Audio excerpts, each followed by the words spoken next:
You're listening to international investment advisor Doug Goldstein on the Goldstein on Gelt show, the financial show where we'll talk about how you can make the most of your money.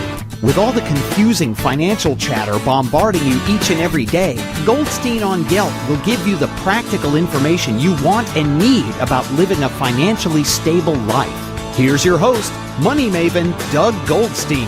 Okay, we are back. We are talking with Roger Love. In the first half of the Goldstein on Gelt show, we spoke to Roger about why it's important for people to work on their voice and to work on their presentation. And it turns out that the statistics that he quoted to us demonstrate that when you're talking with someone, the person is spending a lot more time listening to how you say what you say rather than to what you say. So, Roger, I'd like to talk in the second half a little bit about how you can actually help someone improve his voice. What are the sorts of issues that you look to fix with someone? Well, I try to break tonality, which are the sounds that we make aside from the words. I break it down into 5 building blocks of voice so that we can talk a little bit about a few of them. I talk about pitch, pace, tone, melody, and volume. Let's start with melody, okay? Most people, when they speak, it's as if they were speaking the worst song ever written. There's a song that goes, Johnny could only sing one note, and the note he sang was this. Yes, that was my grandfather's favorite song. Right, yeah, he used to sing that a lot. Johnny one note, right? Well, I say that about 85% of the population thinks that they are Johnny one note. So when they're speaking, they basically are a piano with one note, and they stay on the same note over and over and over, like I'm doing right now. I only have one note. My piano's broken. Out of 88 keys, only one works, so I just stay on the same note forever, and I get louder and softer. I know these people. But I'm on the same note. So what happens is, if I stay on this note even more than a few seconds, you start to think, I know what Roger's going to sound like. When you start to think, I know what Roger's going to sound like, you start to think, I know what Roger's going to say. Right. When the audience thinks they know what you're going to say, they turn it off. They're like, oh, I know what he's going to say. Why should I bother to listen? When they get ahead of you like that, you've lost your listener. Okay? The goal of being a great speaker is to command your audience's attention so that they hang on every word you say and they wait for the next words you say. So melody is a key element. As I said, most people are a broken piano with one note. You need to break out of monotone, and you need to realize that every sentence you say is like a song you are singing, either good or bad song. You're either singing a good song or you're singing a bad song. So if I talk to you like this on one note, I've already demonstrated. But what I do and what my students do is they realize that every single note has to be different. That within the body of a sentence, some notes are lower, some notes are higher. Mm-hmm. That the words go high and low and high and low in no particular order, but that you can't do all low, low, low, low, low, or high, high, high, high, high. You have to mix it up. You have to think that every word in the sentence is like a magical grab bag on the piano. And one note is up here, and one note is down here, and one note is here. So when I'm speaking to you, you might think that suddenly I sound like a cartoon or a character, or I'm animated, but all I'm really doing is I'm attaching a different note, a higher or a lower note, to as many words as I can in the sentence. Okay. What that does, go ahead. I was going to say, but we don't all want to be cartoon characters. No, but let me tell you something. You're all cartoon characters. Are you saying that people in the financial world or just in general? Yes, in general. The bad cartoon characters are these cartoon characters. Oh, I'm so boring, and I just crunch numbers, and I really have no life except for my pen and my calculator, and now I'm a character. I'm the bad character of a financial planner. Well, why would I want to be that cartoon character? Why couldn't I be an amazing financial planner or an amazing lawyer or an amazing doctor or an amazing banker who has all the personality in the world and channels that personality into my passion for money and into my passion of how I can help you maintain your wealth so that all of your kids are going to go to Ivy League colleges and have an amazing start financially because of your great financial planning and your passion to help people. Those are the kind of characters I want to make, and those are the kind of characters that rise to the top of every business.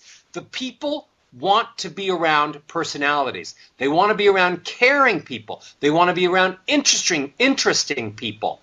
Monotone people with no melody are not interesting. I say be a character. Let your voice go up and down and all around the map, and you'll see how people want to listen to you, that the new character draws people in, whereas the old character bored them to tears. They didn't want you to take their portfolio, but more importantly, they didn't want to kiss you on the mouth.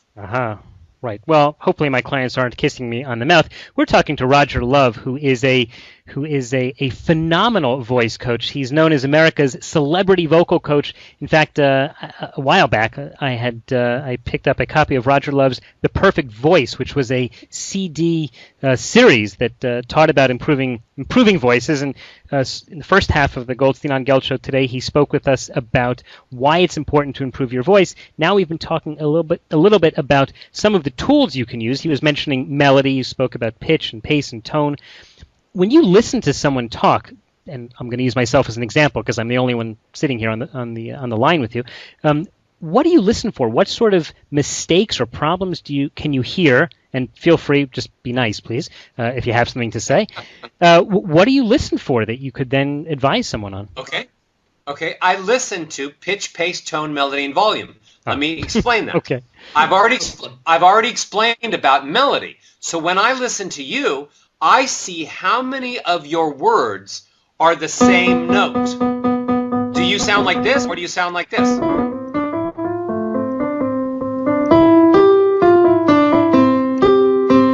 Okay, so I'm listening to that, and you actually have a lot of melody. You're not getting stuck as one note on the piano, Mr. Boring Guy. You're all over the place, so your melody's good.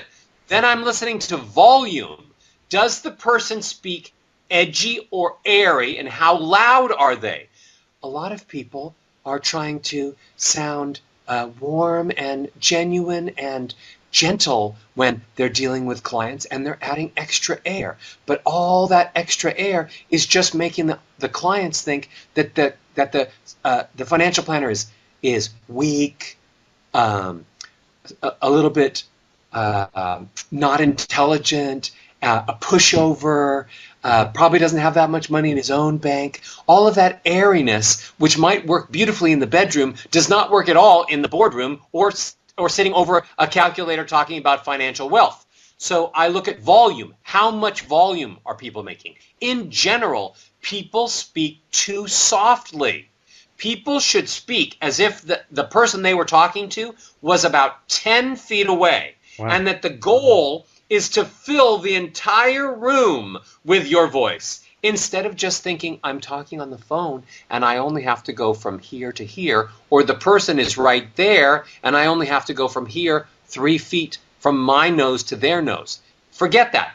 I'm about creating a wall of volume so that we fill up the whole space, so that my energy, my sound, my passion fills up the space. Do I sound like a blowhard when I do that? No. Do I sound angry when I do that? No. Do I sound aggressive when I do that? No. Because when you mix and match certain building blocks, they take away the anger. In other words, if I get really loud and I stay on one note, you're like, oh, shut up. Why would I listen to you?